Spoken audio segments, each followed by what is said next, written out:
वचन के अनुसार हर एक बात का एक अवसर और प्रत्येक काम का जो आकाश के नीचे है, एक सही समय है। हमारे लिए कब सही समय होगा, ये हम नहीं जान सकते और फिर हम प्रार्थना में लगे रहते हैं। लेकिन जब बहुत समय के बाद भी जो हम मांगते हैं नहीं मिलता, तो निराशा घर करने लगती है। ये हम कैसे जान सकते हैं कि मेरा सही समय कब आएगा कि मैं भी परमेश्वर की आशीषों में आगे बढ़ूं? शुरू करते हैं परमेश्वर के वचन से।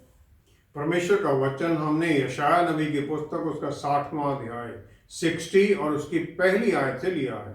यहाँ इस प्रकार लिखा है, उठ प्रकाशमान हो, क्योंकि तेरा प्रकाश आ गया है और यहोवा का तेज तेरे ऊपर उदय हुआ है। देख, पृथ्वी पर तो अंधियारा और राज्य राज्य के लोगों पर घोर अंधकार छाया हुआ है, परंतु तेरे ऊपर यहोवा उदय होगा और उसका तेज तुझ पर प्रकट होगा। जाति जाति तेरे पास प्रकाश के लिए और राजा तेरे आरोहण के प्रताप की ओर आएंगे। अपनी आंखें चारों ओर उठाकर देख, वे सब के सब इकट्ठे होकर तेरे पास आ रहे हैं। तेरे पुत्र दूर से आ रहे हैं और तेरी पुत्रियां हाथों हाथ पहुंचाई जा रही हैं। तब तू इसे देखेगी और तेरा मुख चमकेगा, तेरा हृदय थरथराएगा और आनंद से भर जाएगा, क्योंकि समुद्र का सारा धन और जाति जाति की धन संपत्ति तुझको मिलेगी। परमेश्वर के वचन को पढ़े और सुने जाने से आशीष हो। आमीन। जब प्रभु यीशु ने हमें अपनी कुर्बानी के द्वारा अपने परिवार का हिस्सा बना लिया है, तो हर समय हमारा समय क्यों नहीं होता? भजन संहिता 8 में अगर हम देखें, उसकी 5वीं 6वीं आयत में लिखा है, राजा दाऊद कहते हैं, परमेश्वर आपने इंसान को थोड़ा सा ही कम बनाया है, स्वर्ग दूतों से थोड़ा नीचे रखा है और फिर अपने हाथ की रचना की हर चीज पर उसे अधिकार दे दिया है और उसे महिमा से भर दिया है। परमेश्वर ने इंसान को अपनी क्रिएशन जो उसने बनाया उसके ऊपर उसने राज्य अधिकार दे दिया, डोमिनियन दे दिया। इंसान एक आत्मा है और उसे परमेश्वर ने ये अधिकार दे दिया कि वो 2 टाइम जोन में चले। पहला तो है क्रोनोस। क्रोनोस टाइम है जो क्रोनोलॉजिकल टाइम है, जो कि ये भी घड़ी के अनुसार चलता है, जो कि सूरज के उदय होने और अस्त होने से के अनुसार चलता है और ये लीनियर है, सिक्वेंशियल है। 1 के बाद 2 बजेंगे, 2 के बाद 3, इस प्रकार चलता है। और ये पर्सपेक्टिव ये है जो कि हमारे जीवन को इस धरती पर उसके अनुसार चलता है, जिसमें बीज बोना है, फिर फसल काटना, वो सब तैयारी उस सीक्वेंस में चलता रहता है। दूसरा जो टाइम है वो कैरोस। कैरोस का मतलब है स्ट्रेटजिक है, ये क्वालिटी है टाइम की, समय की क्वालिटी है, आनंद है, और ये क्वांटिटी और लंबाई के बारे में नहीं है। कैरोस है जो समय है, उसकी जो असली सही जो उसका अनुमान है वही उसके बारे में कहता है, इंट्रिंसिक क्वालिफिकेशन है। जब हम सवाल पूछते हैं कितना समय हुआ है, तो ये पहला क्रोनो के बारे में है। जब हम ये पूछते हैं कि ये समय किस लिए है, तब हम वो कैरोस के बारे में बात करते हैं। दूसरा सवाल जो है वो किस समय के लिए वो सही है, किस काम के लिए सही, उसके बारे में है। मतलब आशा करना कि कुछ होने वाला है और फिर उस मौके को पकड़ लेना और सही फैसला करके उस समय का इस्तेमाल करना। जो कैरोस टाइम है, जो दूसरा जो सवाल था, ये सच्चाई के बारे में है, सच्चाई के समय के बारे में है और ये उस मोमेंट को दर्शाता है जबकि सही समय है, ताकि हम विश्वास में उन ब्लेसिंग्स को पाएं जो परमेश्वर ने हमारे लिए पहले ही पवित्र आत्मा परमेश्वर द्वारा देने का वायदा किया है। सबोपदेशक 3 अध्याय 1-2 आयत में जो लिखा गया है, हर समय के लिए एक सीजन है, एक टाइम है, जो पहले पढ़ा भी गया था, जो बोला भी गया था। तो ये जो समय है, ये पैदा होने का समय है, मरने का समय है, बोने का समय है, काटने का समय है। जब ग्रीक लोगों ने इसका अनुवाद किया ग्रीक भाषा में, इब्रानी भाषा से ग्रीक में, तो उन्होंने इसे क्रोनोलॉजिकल टाइम में नहीं समझा है, उन्होंने इसे कैरोस टाइम में समझा है कि हर काम के लिए एक सही समय है, अपॉर्चुनिटी है, और फिर ये उसका सिग्निफिकेंस, उसका महत्व समझना है। कैरोस एक खुले दरवाजे की तरह है जो कि हमें एक मौका दिखाता है और फिर हम उसके महत्व को समझते हुए, उसके कॉन्सिक्वेंसेस को समझते हुए अंदर जाते हैं। और ये कैरोस हमें कंट्रोल नहीं करता है, और ये हमारे भविष्य को भी नहीं कंट्रोल करता है, और ये कभी भी समय वेस्ट नहीं होता है, क्योंकि ये परमेश्वर की तरफ से निश्चित किया गया टाइम है। परमेश्वर समय है। यूहन्ना 1:12 में लिखा गया कि विश्वास के, प्रभु यीशु में विश्वास के कारण सब विश्वासी लोग परमेश्वर के बच्चे कहने का अधिकार पाते हैं, और उनके साथ साथी उत्तराधिकारी, जॉइंट एयर्स बन जाते हैं। जो उन्होंने बनाया उसमें सब में उत्तराधिकारी बन जाते हैं हम। भजन संहिता 82:82-6 में लिखा है कि तुम, परमेश्वर कहते हैं, तुम ईश्वर हो और तुम सब के सब उस महा परमेश्वर के बच्चे हो। ये प्रभु यीशु में हमारी सही पहचान है। यूहन्ना 17:22 में प्रभु यीशु कहते हैं, जो महिमा पिता परमेश्वर आपने मुझे दी थी वो मैंने इन्हें दे दी है। वो महिमा जो आपने मुझे दी थी इस दुनिया में भेजने से पहले, वो महिमा थी दूसरे आदम की महिमा, जिसके द्वारा हम वो सब अधिकार, वो डोमिनियन पा लेते हैं जो कि आदम को अदन बाग में दिया गया था। जो पवित्र आत्मा परमेश्वर हमारे भीतर हैं, फिर सही समय की पहचान करना हमें सिखाते हैं, उसे समझना सिखाते हैं। भजन संहिता 89 उसकी 14वीं आयत में लिखा है, धार्मिकता और न्याय परमेश्वर के सिंहासन की फाउंडेशन नींव है, और उनके प्यार में उन्होंने अपने परिवार का हिस्सा तो हमें बना लिया है, लेकिन वो एक जस्ट फादर है, जस्टिस करने वाले पिता हैं। और फिर वो हमारे जीवनों में जो समय दिया गया उसकी अकाउंटेबिलिटी भी चाहते हैं, उसका सही हमें अकाउंट भी देना पड़ेगा। उत्पत्ति 3:8 आयत में आदम और ईव को मिलने के लिए परमेश्वर आते हैं शाम को, और ये मेरे ख्याल में ये था कि उनकी ज़रूरतों के बारे में पूछना उनसे, उन्होंने क्या किया दिन में उसके बारे में बात करना, और फिर उनके साथ एक नज़दीकी रिश्ते में जुड़ना, और एक पिता और बच्चों के साथ एक डायलॉग, एक बात चल रही है, वो वहां करते हैं। और ये कोई एक वन वे टॉक नहीं है कि आदम और ईव बोल रहे हैं और परमेश्वर सुन रहे हैं। यूहन्ना 14:26 में प्रभु यीशु ने, जो पवित्र आत्मा परमेश्वर हमारे भीतर हैं, उनका उन्होंने रोल बताया कि वो हमारे टीचर हैं, और हमें जो प्रभु यीशु के वचन है उनके बारे में याद कराते हैं। याद कराना और टीचर जो हैं, ये वन वे तो हो नहीं सकता, दोनों तरफ से बात है। उधर से वो बात करते हैं पवित्र आत्मा परमेश्वर, इधर से हम प्रार्थना करते हैं। क्या मेरी जो प्रार्थना है वो वन वे कॉन्वर्सेशन है कि मैंने परमेश्वर को बोला और उन्होंने सुन लिया? अगर ये इस प्रकार है तो मैं परमेश्वर को आज्ञा दे रहा हूं कि जो मैं ये मांग रहा हूं इसको पूरा करो, और उनको मैं कोई डिस्क्रिप्शन नहीं दे रहा कि आपकी इच्छा पूरी हो। मत्ती 26:39 आयत में प्रभु यीशु गेत्समनी पार्क में वो एक बड़ी मुश्किल की प्रार्थना करते हैं, फिर वो अपनी रिक्वेस्ट परमेश्वर के सामने रखते हैं, लेकिन एक बड़ी क्लियर अंडरस्टैंडिंग है, क्लियर वो है कि मेरी इच्छा नहीं आपकी इच्छा पूरी हो। प्रभु यीशु बिल्कुल सही जानते थे कि जो ये फैसला है उसका फल आगे क्या होना है।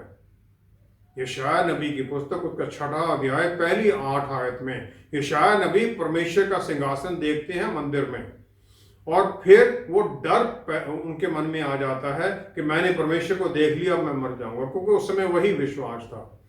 और फिर उनकी जो पाप है उसे एक श्राप परमेश्वर के सिंहासन से एक कोला नीचे से उठाता है, और उस कोले को उसके मुंह से छूकर वो पाप क्षमा हो जाते हैं। परमेश्वर शायद श्राप से बात करते हैं, वो कहते हैं कौन है जिसे मैं भेजूं अपने काम के लिए। उन्होंने यशाया नबी को नहीं बोला, लेकिन यशाया नबी सुन लेते हैं और अपने आप को वॉलंटियर कर देते हैं। वो सुनते, उनके कान जुड़े हुए थे परमेश्वर की तरफ, और वो परमेश्वर की बात को सुनते हैं, और सही समय, वो कैरो समय है उनका, और वो सही फैसला लेकर वॉलंटियर कर देते हैं। उत्पत्ति 1:27 में परमेश्वर ने इंसान को अपने अक्स और रूप में बनाया, और उसके बाद में फिर उन्होंने उसे स्वर्गीय कानून से बांध दिया, और एक परमेश्वर के बच्चे को अपने पिता की आज्ञाकारिता में चलना ही चलना, उनके कानूनों को मानना ही पड़ेगा। और ये एक बेसिक टीचिंग है जो एक बच्चे को दी जाती है कि अपने जो परिवार के ट्रेडिशंस हैं, परिवार का जो नाम है, उसका इज्जत मान है, उस पर बना रहे। क्या मैं जो परमेश्वर का बच्चा बनाया गया हूं, मैं उनके स्वर्गीय आदेशों के अनुसार चलता हूं? क्या मैं परमेश्वर के नाम को ऊपर उठाने के लिए कर रहा हूं काम? परमेश्वर हम में विश्वास करते हैं, और चाहे हम अपने आप में विश्वास ना करें। मुझे ये ध्यान रखना पड़ेगा कि जो ये रास्ता है, ये अंधेरे से रोशनी में लाने वाला रास्ता है। फिर मुझे डर और परमेश्वर के आदर में चलना है, उनके प्यार में उनका आदर करना है, और उन्हें डर में प्यार नहीं करना है, उनके प्यार से भरे हुए होते हुए उनका आदर करना है। मैं जो एक पिता होते हुए अपनी लड़कियों को वो कभी शायद ना दूं हर वक्त जब वो मांगती हैं, लेकिन जो उनके लिए बेस्ट है वो मैं जरूर देता हूं। यूहन्ना 14:13 में प्रभु यीशु कहते, उनका वायदा बिल्कुल क्लियर है, जो तुम मेरे नाम में मांगोगे वो मैं कर दूंगा, ताकि पिता परमेश्वर को महिमा मिले। जो तुम मेरे नाम में मांगोगे। नाम किसी के चरित्र की पहचान बताता है। जो पहली कंडीशन है वो ये है कि हम प्रभु यीशु के नाम के अनुसार, उनके चरित्र के अनुसार मांगे। दूसरा ये है कि स्वर्गीय पिता की महिमा में हो, महिमा उनकी हो जब वो उत्तर दें हमारी प्रार्थना का। इस प्रकार के जब हम मानसिक परिस्थिति में आ जाते हैं तो हम पूरी तरह से परमेश्वर की इच्छा की अधीनगी में आ जाते हैं, उनकी आज्ञाकारिता में आ जाते हैं। पहला थिस्सलुनीकियों 5:18 आयत में पौलुस रसूल कहते हैं कि हर परिस्थिति में परमेश्वर का धन्यवाद करो, क्योंकि वो ये जानते थे कि परमेश्वर की इच्छा उनके पुत्र में, उसी में हमें जीना है। फिर जिस भी स्थिति में हम हों, फिर हम उसमें आनंद मनाते हैं, क्योंकि हमारा जो चरवाहा है उसने मुझे उस परिस्थिति में डाला है और वो मेरी हर जरूरत को पूरा करेंगे। हालांकि मेरी वो वांट्स, जो डिजायर्स को पूरा नहीं करेंगे, जरूरतों को जरूर पूरा करते हैं। वो जो मेरे जीवन के लिए सही है, जो जरूरी है, परमेश्वर ने अपने एक समय सीमा के अनुसार, क्रोनोलॉजिकल टाइम के अनुसार मेरे लिए कर दिया है, और उसी के अनुसार मेरे जीवन के हर काम के लिए मुझे वो शिक्षा देते हैं, ताकि मैं उस डेस्टिनेशन के लिए तैयार होता रहूं, चलता रहूं उसकी तरफ जो उन्होंने मेरे लिए निश्चित किया है। मैं इसके बारे में पूरी तरह नहीं समझ पाता, और फिर मैं अपनी कोशिश करने लग जाता हूं, और बहुत बार तो मैं ऐसी बैठ जाता हूं कि आखिरी मिनट में ही ट्राई करूंगा। मैं परमेश्वर के सामने पुकार लगाता हूं कि मेरा सही समय कब आएगा, लेकिन पिता अपने एक बच्चे के लिए सब कुछ सही समय देखता है, ताकि वो अपने आप को कहीं बेवकूफ ना जाहिर कर दे दूसरों के सामने। परमेश्वर चाहते हैं कि हम वेट करें उनके शेड्यूल के अनुसार। फिर वो मेरी डेस्परेशन देख के ना, कई बार हम लग जाते हैं नहीं मुझे अभी कर दो, तो कभी कभी वो परमिशन दे देते हैं जो उनकी सही इच्छा नहीं है, लेकिन फिर हम उसके अनुसार बाद में दुख उठाते हैं। हमारे लिए यही जरूरी है कि हम वो कैरोस टाइम में चलें। क्रोनोलॉजिकल टाइम हमारा जीवन कर रहा है, लेकिन हम पकड़े वो कैरोस वाला टाइम जो परमेश्वर ने हमारे निश्चित किया है, ताकि हम उसके अनुसार फिर वो सब पाएं जो हमें देना चाहते हैं। हमारे जीवन में पाप के सिवा कुछ और भी है जो हमारे सही समय पर आने वाली आशीषों को रोक सकता है। क्या हम ये वेट का समय कम भी कर सकते हैं? सबसे बड़ा पाप एक इंसान, वो विश्वासी ये करता है कि वो ये ना पहचाने कि वो परमेश्वर का पुत्र है, परमेश्वर का बच्चा है। क्या परमेश्वर ने अपने पुत्र को वो सब दुख सहने दिए? वो दुख परमेश्वर ने भी सहे, उनके पुत्र ने भी सहे। उन्हें मारा गया, उनके ऊपर थूका गया, टॉर्चर किया गया, और फिर उन्हें सलीब पर चढ़ा दिया गया कि सिर्फ इससे हम शारीरिक चंगाई पाएं और हमारे जो धन दौलत जो हमने गवा दी अपनी बेवकूफ़ियों के कारण उसको पूरा कर दें, हमारे कर्जे उतार दें। क्या परमेश्वर ने सब कुछ इसीलिए किया था? जिस दिन एक विश्वासी अपनी सही पहचान पा लेता है परमेश्वर के बच्चे होने की, उसी दिन से दुष्ट आत्माएं उसके सामने से भागने लग जाती हैं। और विश्वासियों ने, जो डिसाइपल थे, उन्होंने ये बात पहचान ली और फिर उन्होंने धरती को हिला दिया, पूरी दुनिया में उन्होंने हिला दिया। पौलुस रसूल ये जान गए और राजा अग्रिप्पा को भी उन्होंने विश्वास में आने के लिए तैयार कर दिया था। जिस दिन मैं ये पहचान बनाकर प्रभु यीशु को अपना मुक्तिदाता मानकर उनकी अधीनगी में आ जाता हूं, उसी दिन मैं जीत में चलने लग जाता हूँ। नीति वचन 18:21 में लिखा है, जीभ जुबान की शक्ति में ही मौत और जीवन है। Death and life are in the power of tongue. उत्पत्ति पहले अध्याय में जो क्रिएशन, जो सब कुछ बनाया गया, वो वचन के द्वारा परमेश्वर बोलते हैं और सब कुछ होता है। इंसान ही एक ऐसा जीव है जो परमेश्वर के अक्सर रूप में बनाया गया, और उसमें भी यह बल परमेश्वर ने भर दिया कि वो आत्मिक और मटेरियल रियाम दोनों में चल सके, और उसमें यह बल है कि वो अपने वचन के द्वारा ये कर सके। क्योंकि प्रभु यीशु कहते तो पर्वत को बोलोगे तो वो हिलेगा। गिनती 13वां अध्याय 2 से 33वीं आयत तक परमेश्वर मूसा को कहते हैं अपने 12 लोगों को भेजो वो जगह कनान में देखने के लिए जो मैंने इजराइल के बच्चों को दे दी है। 23वीं आयत में वो जाते हैं, वापस आते हुए 2 आदमियों के बीच में एक पोल पर उन्होंने अंगूरों का गुच्छा लटकाया है, क्योंकि गुच्छा इतना बड़ा है। इब्रानी भाषा का शब्द तूर है, जिसका मतलब है एक्सप्लोर करना, चेक करना, वहां गाइड करना किसी को, और उसकी सही पहचान, इन्वेस्टिगेट करना और चुनना और स्पाई आउट करना। जो लोग भेजे गए थे उनको परमेश्वर ने इसलिए भेजा था कि वो उस जगह की भरपूरी को देखें और फिर दूसरे लोगों को वहां ले जा सकें। 33वीं आयत में आकर वो रिपोर्ट देते हैं कि हम अपनी नजर में और कनान में रहने वाले लोगों की नजर में टिड्डों के समान थे। अब जो लोग अपनी नजर में ही टिड्डों के समान हैं, परमेश्वर उन्हें किस प्रकार वो आशीष भरी चीज दे सकते हैं। वो बहुतायत की जमीन कैसे मिल सकती थी उन्हें, क्योंकि वो तो जीते हुए भी हार जाते। इसी प्रकार जिस दिन मैं ये बोलने लग जाता हूं कि मैं फेलियर हूं, हर काम जो मैं करता हूं इसको मैं नहीं कर सकता, और मैं डर में चलने लग जाता हूं, सफल होने के डर में कि मैं सफल नहीं होऊंगा, तो मैं जो भी करूंगा मेरा सही समय होने के बावजूद भी मैं उसमें फेल ही होऊंगा। और इजरायली लोगों की तरह फिर मैं जैसे विल्डरनेस में चक्कर लगाते रहे 40 साल, मैं भी लगाता रहूंगा। मार्कुस 10 की 50 और 51वीं आयत में प्रभु यीशु यरीहो जा रहे हैं। वहां बार्थमई जो जन्म से अंधा भिखारी बैठा है रास्ते में, उसे जब प्रभु यीशु बुलाते हैं उससे यह सवाल पूछते हैं, तू क्या चाहता है मैं तेरे लिए करूं? और बड़ा क्लियर उत्तर देता है, रब्बी कि मैं देख सकूं।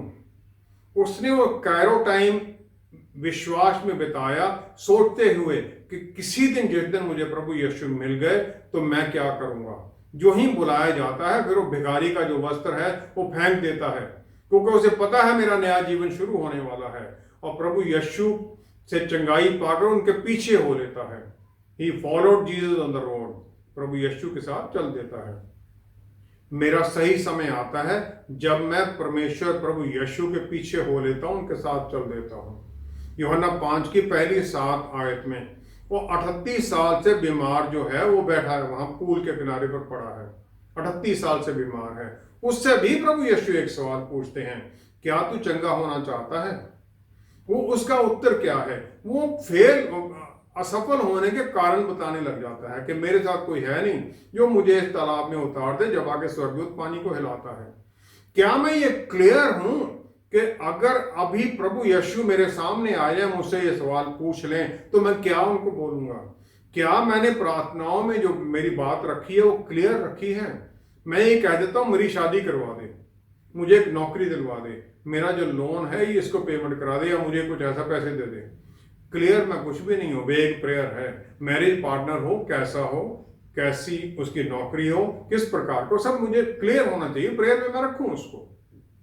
उत्पत्ति 28 की 13 से 22वीं आयत में याकूब वो सीढ़ी देखता है जो धरती से स्वर्ग की तरफ जाती है, और फिर वो आशीष पा लेता है, वही जो अब्राहम और उसके उत्तराधिकारियों को परमेश्वर ने दी थी। वो कहते हैं मैं तुम्हारे साथ हूं और मैं तुम्हें संभालूंगा, I am with you and I will keep you.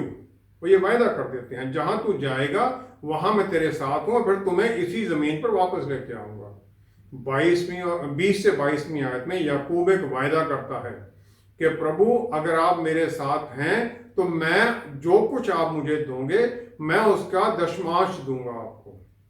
क्या मैं एक कमिटमेंट कर रहा हूं परमेश्वर के साथ कि जब मैं आपकी आज्ञाकारिता में चलूंगा, जब मैं उत्तर पाऊंगा आपकी अपनी प्रार्थनाओं का, तो मैं क्या करूंगा आगे। अनगिनत लोगों ने प्रभु यीशु से चंगाई पाई और वो 5,000 और वो 4,000 परिवार खाना खाए तृप्त होकर गए। लेकिन मार्कुस 15:13 में वही भीड़ है जो चिल्ला उठती है पायलट के सामने, क्रूसीफाई हिम। क्या हम प्रभु यीशु जो परमेश्वर हैं उन्हें एक चमत्कार करने वाला ही समझते हैं कि अपनी आशीष पाई और निकल गए? मेरा सही समय सिर्फ इसी में नहीं है कि मैं मटेरियल धन दौलत पाऊं उनसे, बल्कि इसमें भी है कि मेरा अनंत काल का जीवन कहाँ व्यतीत होना है, प्रभु यीशु के साथ या कि नरक की आग में। मेरा जीवन परमेश्वर की महिमा के लिए है और मैं विश्वास में परमेश्वर के दिए गए काम को, उनके वायदों को पूरा करने में उनके सामने आता हूं, उनकी आशीषें मांगता हूं ताकि मैं उनकी महिमा मेरे जीवन में हो। फिर मैं अपने कामों पर निर्भर नहीं होता सफल होने के लिए। मेरा सही समय उस समय आता है जब मैं उन पर निर्भर हो जाता हूं, उनकी अधीनगी में चलने लग जाता हूं, आज्ञाकारिता में चलने लग जाता हूं। फिर परमेश्वर का हाथ मेरे सर पर होते हुए हर जगह पर फिर मुझे वो जीत में लेकर चलते हैं। राजा दाऊद ने लंबे समय के इंतजार के बाद कह दिया, हे परमेश्वर कब तक। जब इस प्रकार बहुत देर तक कोई उत्तर नहीं मिलता तो हमें क्या करना चाहिए? भजन संहिता 13 की पहली आयत में राजा दाऊद कहता है, जो आपने अभी बोला, हे परमेश्वर कब तक, क्या तू सदैव मुझे भूला रहेगा? तू कब तक अपना मुखड़ा मुझसे छिपाए रहेगा? ये आमतौर पर हमारी शिकायत होती है, परमेश्वर मैं इतनी देर से वचन पढ़ रहा हूँ, 6 महीने हो गए मुझे चर्च जाते हुए, मुझे उत्तर क्यों नहीं मिल रहा है? जो आज की जनरेशन, आज के जो हम लोग हैं, हम सब कुछ अभी चाहते हैं, इसी समय हमारी सफलता, सब कुछ हमें अभी चाहिए। परमेश्वर का जो सही समय है वो मुझे विश्वास में बढ़ने में सहायता करता है। पहला तो ये है। दूसरा ये है, जब मैं वेटिंग में चला जाता हूँ, जब मैं आज्ञाकारिता में आता हूँ, तो फिर पूरी तरह से उनके ऊपर मैं निर्भर हो जाता हूँ और उन्हीं के ऊपर निर्भर होता हूँ और उन्हीं को ही महिमा मिलती है। मैं इधर उधर फिर नहीं भागता। भजन संहिता 31 की 15वीं आयत में राजा दाऊद कहता है, हे परमेश्वर, 31 की 15वीं आयत में कि हे परमेश्वर, मेरा दिन तेरे हाथ में है, तू मुझे मेरे शत्रुओं और मेरे सताने वालों के हाथ से छुड़ा। फिर वो 14वीं आयत में कहता है इससे पहले, परंतु हे यहोवा, मैंने तो तुझ पर भरोसा रखा है, मैंने कहा तू मेरा परमेश्वर है।